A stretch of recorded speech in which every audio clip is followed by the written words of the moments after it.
You were never stupid. You were trained to doubt yourself.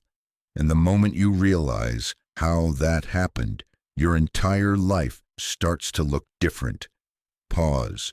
Let that sit for a second, because if what I'm about to say is true, then most of what you've believed about intelligence, effort, talent, was designed to keep you small, comfortable, predictable. And if it's false, if even a fraction of it is wrong, then you've been playing the game with a blindfold on. Here's the uncomfortable question no one wants you to ask.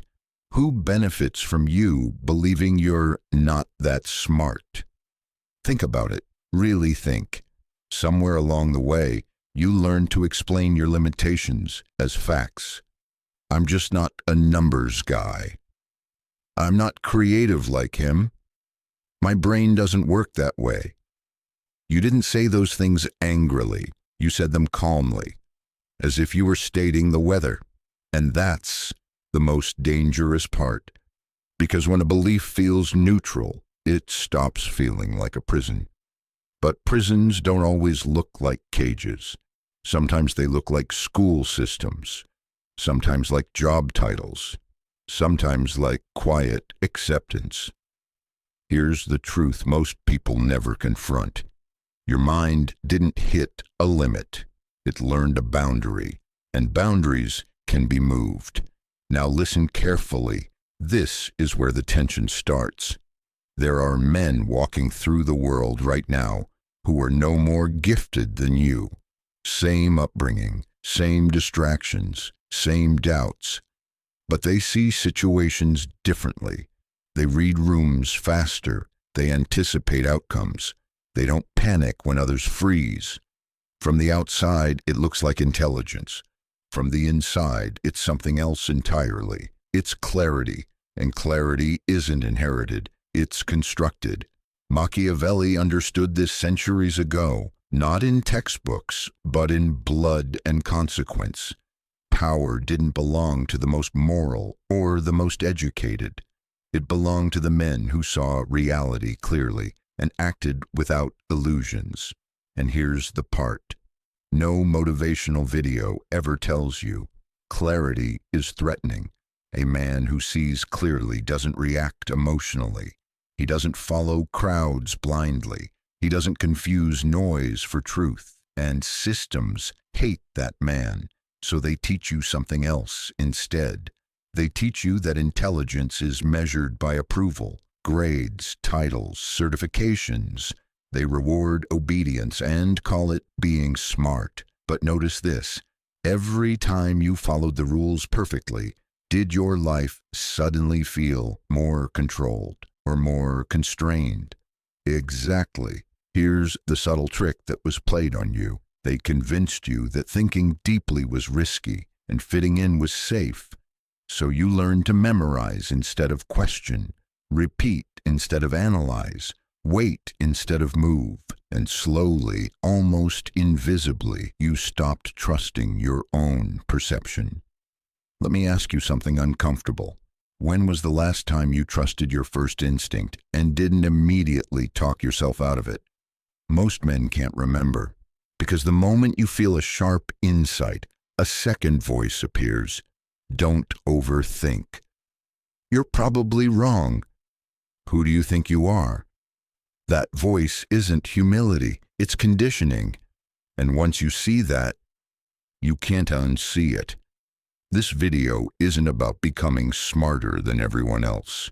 It's about becoming smarter than the version of you that was trained to stay quiet. But before we go any further, we need to dismantle the most dangerous lie of all. The lie that intelligence is fixed. Because if you still believe that, everything else collapses.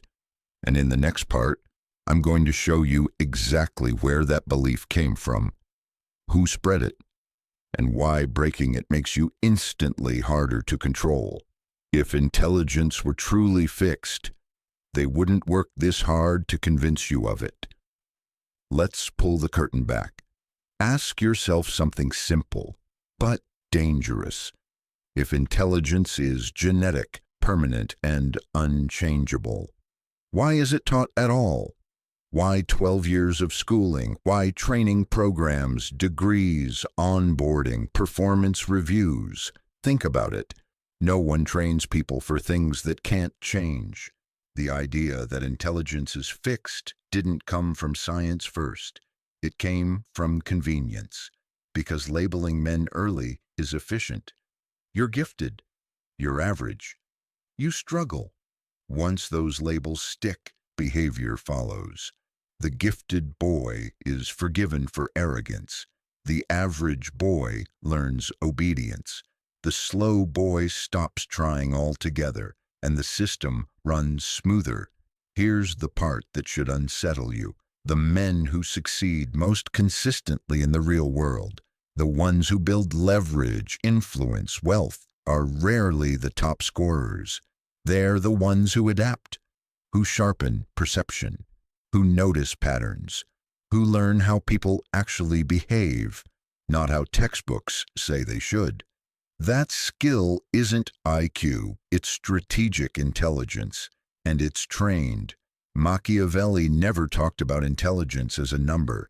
He talked about judgment, timing, reading intentions, understanding incentives, in other words, mental positioning. But here's what they don't want you to notice. The moment you believe intelligence can grow, responsibility shifts. No more excuses, no more hiding behind labels, no more saying, that's just how I am. And that's terrifying, because growth intelligence demands effort without applause. It demands thinking when others scroll. It demands silence while others perform. Most men don't fear failure. They fear the moment they realize they could have done more. So the fixed intelligence myth protects them from regret.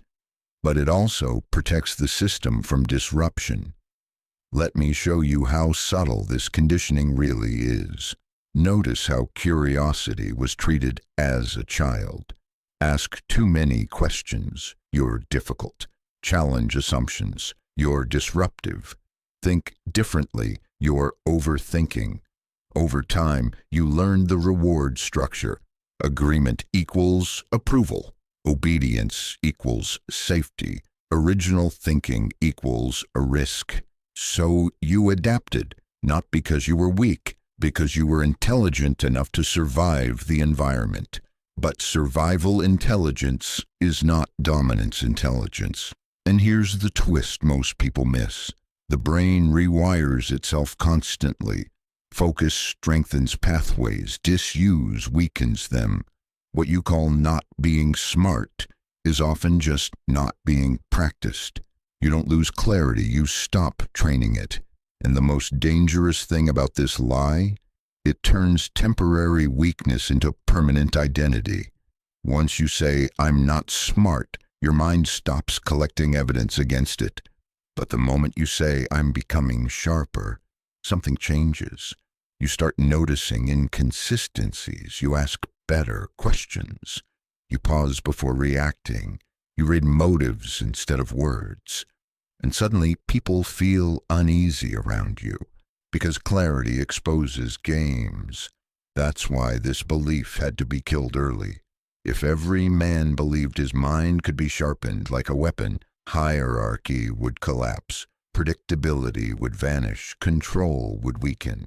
So instead, they gave you distractions, endless content, endless noise, endless stimulation that feels productive but trains nothing. And now comes the uncomfortable realization, you weren't born less intelligent. You were trained to stay distracted. But here's where the story turns. Because once a man sees this, once the illusion cracks, there's no going back. In the next part, I'm going to show you the first real shift. The moment when clarity begins to form and why most men abandon it right when it starts working. The moment your mind starts sharpening, most people quit. Not because it's hard, but because it gets lonely. Here's what no one warns you about.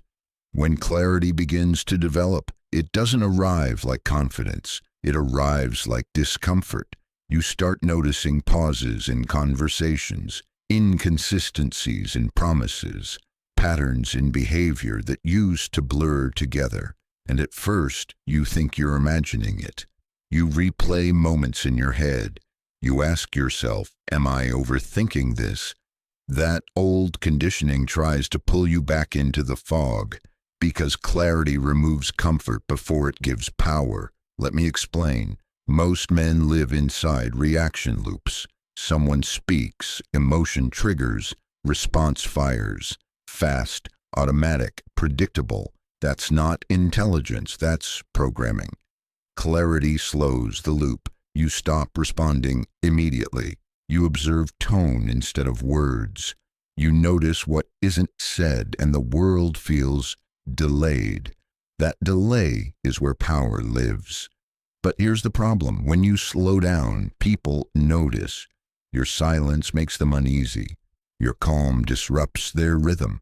Your questions expose weak assumptions. And suddenly the same people who praised you for being easygoing start calling you cold, arrogant, or detached. This is where most men retreat. They mistake social friction for personal failure. So they soften again. They joke instead of probe.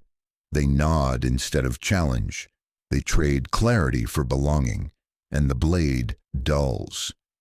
Machiavelli warned about this without ever naming it. He understood that the man who sees clearly must accept isolation before influence, because clarity separates you from the crowd long before it elevates you above it. This is the price. Let's get specific. The first real sign your intelligence is growing isn't solving complex problems. It's emotional restraint. You don't argue immediately. You don't explain yourself reflexively. You don't rush to be understood. You wait. And in that waiting, you gather information others leak freely. People reveal themselves when you don't interrupt. Their insecurities, their incentives, their contradictions. This is why silence terrifies weak systems. Noise hides incompetence. Speed hides manipulation. Distraction hides patterns. Clarity strips those protections away. But here's the inner conflict most men face at this stage. You start seeing how predictable reactions are, how outrage is engineered, how attention is harvested, and part of you wants to warn others. You want to say, "Can't you see this?" But the moment you try, you realize something brutal. Most people don't want clarity, they want confirmation. They don't want truth. They want comfort wrapped in logic, and when you challenge that, you become the threat. This is where intelligence separates from wisdom. An unintelligent man reacts. An intelligent man observes. A dangerous man chooses when to act. The system trains you to confuse activity with thinking. Busy schedules, urgent notifications, endless important tasks that never build leverage. Clarity asks a different question. What actually matters? That question alone can dismantle years of conditioning, because when you answer it honestly, you realize how much energy you've spent reacting to things that never moved your life forward. And that realization hurts. It hurts because it exposes wasted years, missed opportunities, false priorities. So, again, most men retreat. They scroll, they numb, they joke it away. But if you stay, if you push through that discomfort, something irreversible happens. You stop needing external validation to think clearly, and once that happens, your intelligence stops depending on permission. In the next part, I'm going to show you how clarity turns into leverage, why perception beats raw knowledge, and how the smartest men in every era used this shift to quietly move ahead while others stayed loud and lost. Knowledge makes you informed. Clarity makes you untouchable. Here's where the game changes.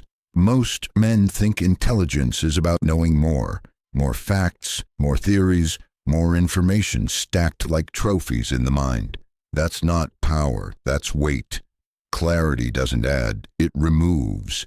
It strips away what doesn't matter until only leverage remains. Watch how this plays out in real life. Two men walk into the same situation, same facts, same environment, same risks. One panics, the other pauses. The panicked man starts listing details. He talks fast, explains himself, tries to prove he understands. The calm man says almost nothing, and somehow he controls the outcome. Why? Because clarity isn't about speed. It's about position. The man with clarity sees incentives instead of emotions, structures instead of stories, patterns instead of events. He doesn't ask, what's happening? He asks, who benefits if this continues? That single question filters out 90% of noise. And here's the uncomfortable truth. The world isn't run by the most intelligent men. It's run by the most clear ones. They don't win arguments. They set conditions. They don't chase attention. They wait while others expose themselves.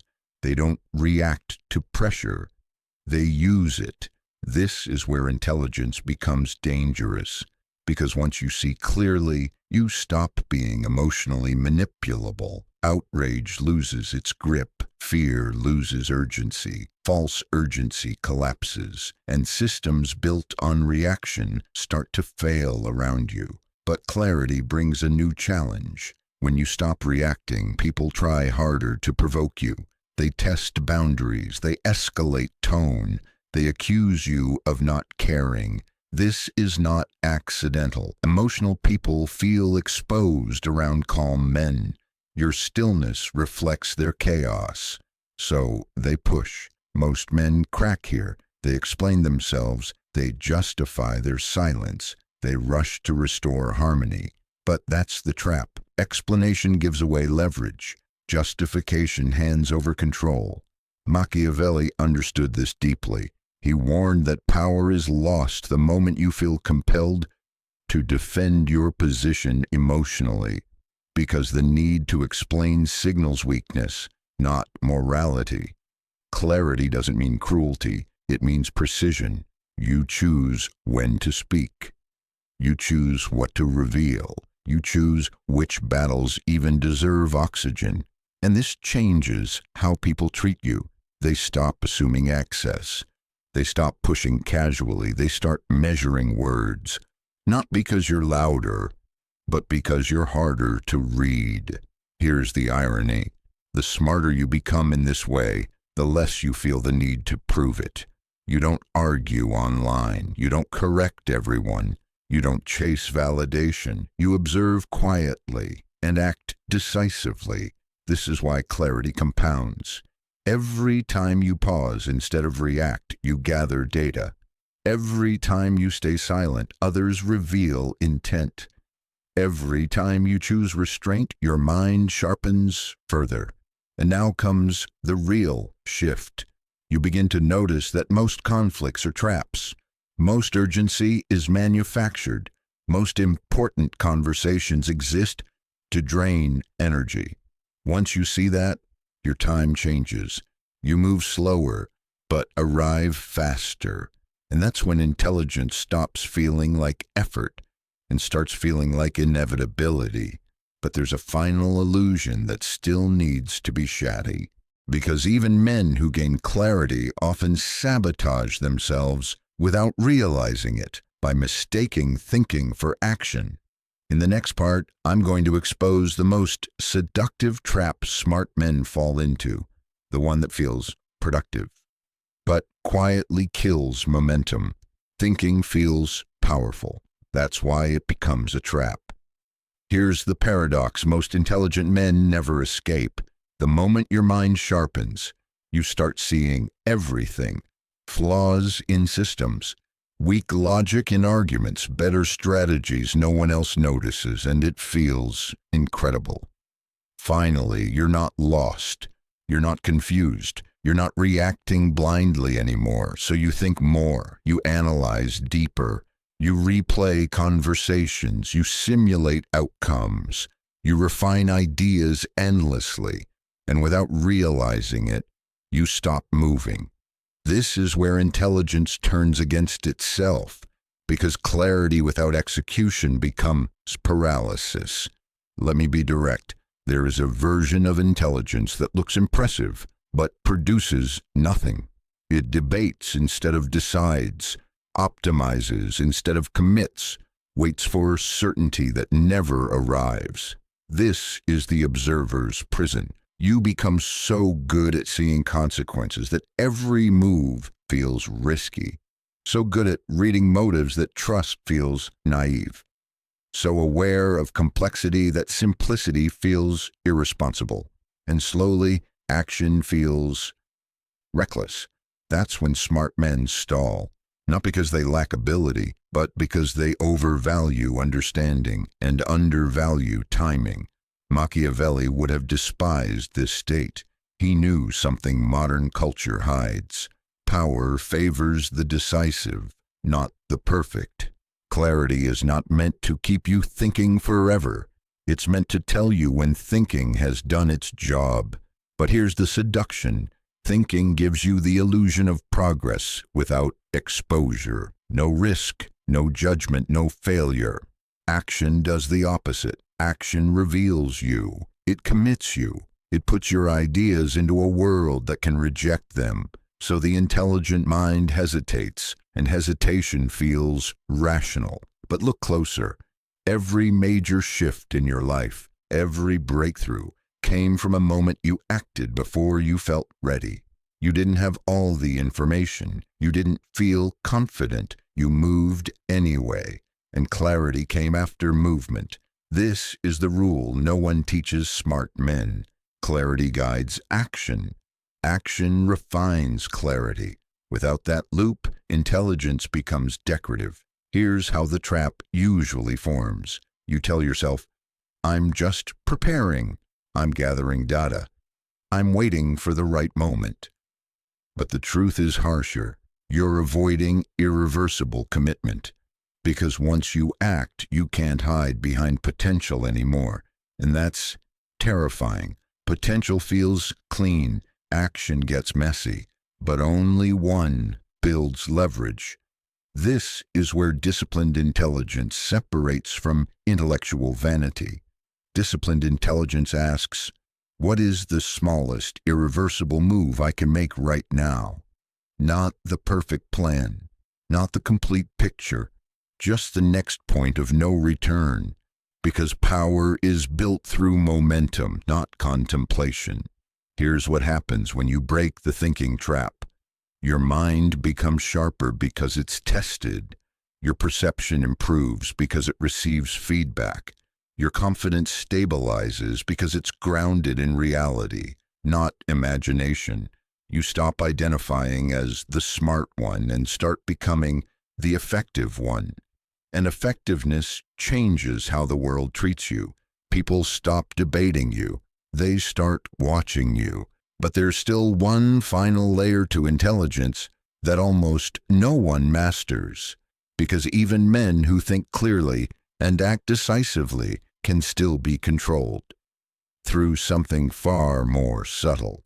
In the next part, I'm going to expose the last invisible leash, the one tied to identity, approval, and self-image, and how cutting it makes your intelligence impossible to manipulate. The sharpest mind in the room is useless if it still needs permission. This is the last leash most men never see.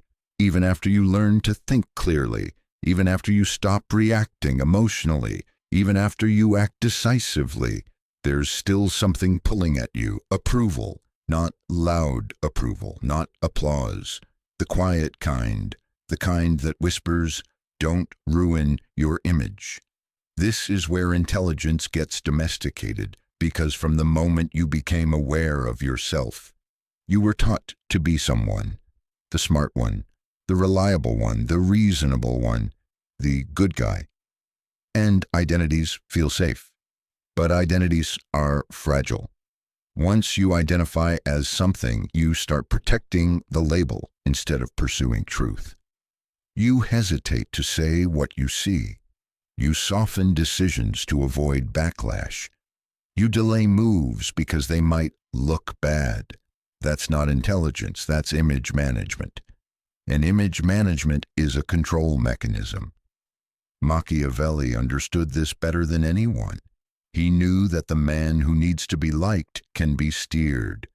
The man who needs to be seen as moral can be pressured. The man who needs validation will eventually betray his own clarity, because the crowd always demands sacrifice. Here's the hidden cost of approval-seeking intelligence. You start asking the wrong questions. Will they agree? Will this upset someone? How will this be perceived? Those questions don't sharpen the mind, they dull it. Clarity asks different questions. What is true? What is effective? What moves the situation forward?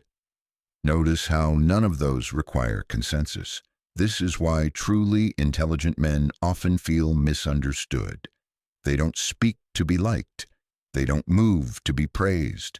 They don't adjust reality to protect egos, their own or others. And that makes people uncomfortable. Because when you stop managing your image, you stop being predictable. Predictability is how influence is applied. So the world subtly punishes independent minds. It labels them cold, arrogant, unempathetic. But look closely. Those labels only appear when someone refuses to bend. This is where most men compromise. They dilute their decisions. They over-explain. They seek reassurance after acting, and in doing so, they hand control back to the environment. But once you see this pattern, something changes. You realize that approval is not a reward, it's a leash. And the tighter you hold it, the less freely you move. True intelligence doesn't need to announce itself. It doesn't need agreement. It doesn't need to be understood immediately. It operates on results. And results speak in a language no opinion can erase. Here's the uncomfortable realization. If you remove the need to be liked, your thinking becomes cleaner. Your decisions become faster. Your presence becomes heavier, not louder, heavier. People feel it when you enter a room because you're not scanning faces. You're not adjusting posture. You're not calibrating to moods. You're grounded, and grounded men are hard to move. But there's one final transformation left, because clarity, action, and independence all converge into something rare. A state where intelligence stops feeling like effort and starts feeling like inevitability. In the final part, I'm going to bring everything together and show you how this kind of intelligence quietly compounds over time until one day people assume you were always like this. One day people will say you were always sharp. They'll be wrong. Here's how intelligence actually compounds, and why no one notices it while it's happening. The most powerful transformation never announces itself. There's no moment where a man suddenly feels brilliant, no dramatic switch flipping in the mind. What happens instead is quieter. You begin trusting your judgment faster. You need fewer opinions. You hesitate less. Not because you're reckless, but because you see sooner. At first, it's subtle. You leave conversations earlier. You say no without guilt. You stop explaining decisions that don't require explanation. Nothing flashy, but then something strange starts happening around you. People begin to check your reactions before making theirs. They wait to hear your take. They ask fewer questions, but listen more closely when you speak. Not because you demanded authority, because you earned inevitability. This is how intelligence compounds in the real world. It's not knowledge stacking, it's error reduction. You make fewer bad moves. You waste less energy. You stop fighting battles that never mattered. While others burn fuel proving points, you conserve momentum, and momentum changes outcomes. Machiavelli understood that time favors the disciplined mind, not the loud one, not the emotional one, the patient one. Every time you pause instead of react, you avoid damage. Every time you choose silence over ego, you preserve leverage. Every time you act without seeking permission, you strengthen internal authority. And over time, those small advantages stack. Here's what most people miss. Intelligence doesn't make life easier, it makes it cleaner. Fewer unnecessary conflicts, fewer emotional entanglements, fewer self-inflicted problems, and that cleanliness creates space. Space to think, space to move, space to build. This is why intelligent men often seem lucky. They're not. They just don't sabotage themselves. They don't confuse urgency with importance. They don't mistake noise for opportunity. They don't chase validation disguised as progress. They let others rush. They let others burn out. They let others expose themselves. And they wait, not passively, strategically. Then when they move, it looks sudden. People say, "Where did that come from? How did he get ahead so fast? He must have had help." They don't see the years of restraint, the avoided traps, the silent recalibration, because intelligence compounds invisibly until it doesn't. Until one day the gap is undeniable. But here's the warning most men never hear. This path doesn't reward impatience. It punishes performative intelligence, and it exposes self-deception brutally. You can't fake clarity, you can't shortcut discipline, and you can't borrow conviction. This is an internal game, and once you commit to it, you can't go back to comfortable ignorance. You'll see manipulation faster. You'll feel boredom with shallow conversations. You'll lose tolerance for systems that waste your time. That's the cost, but it's also the advantage, because the man who sees clearly is no longer easy to steer. And that brings us to the final truth, the one that decides whether this intelligence becomes a weapon or just another insight you admired and forgot. In the final part, I'm going to give you the single decision that locks this transformation in permanently, and why avoiding it puts you right back where you started. Everything you've heard so far means nothing, unless you make one irreversible decision. This is the moment where most men walk away, not because they disagree, not because they didn't understand, but because this final step removes their last excuse. Here it is, clean and unavoidable. You must decide that clarity is your responsibility, not your talent. Once you make that decision, there is no one left to blame, not your past, not your education, not your genetics, not the system, and that's terrifying, because responsibility feels heavier than limitation. Limitation lets you rest. Responsibility demands consistency. This is why most people prefer the myth of fixed intelligence. It protects them from ownership. But the moment you choose clarity, something fundamental shifts. You stop asking, "Am I smart enough?" and start asking, "Am I seeing this clearly, or am I avoiding discomfort?" That question alone will change how you read people, how you consume information, how you move through conflict. You'll notice when emotions try to hijack your thinking, you'll catch yourself before reacting. You'll sense manipulation before it finishes forming, not because you're special, but because you're present. Machiavelli didn't trust virtue alone. He trusted awareness. He knew that the man who sees reality clearly, even when it's ugly, will always outmaneuver the man who clings to comforting illusions. And now you're standing at that same fork. One path leads back to familiarity, scrolling, reacting, explaining yourself, waiting for confidence to arrive. The other path is quieter. It's choosing to pause when you want to react. choosing to act when you want to overthink, choosing truth over approval again and again.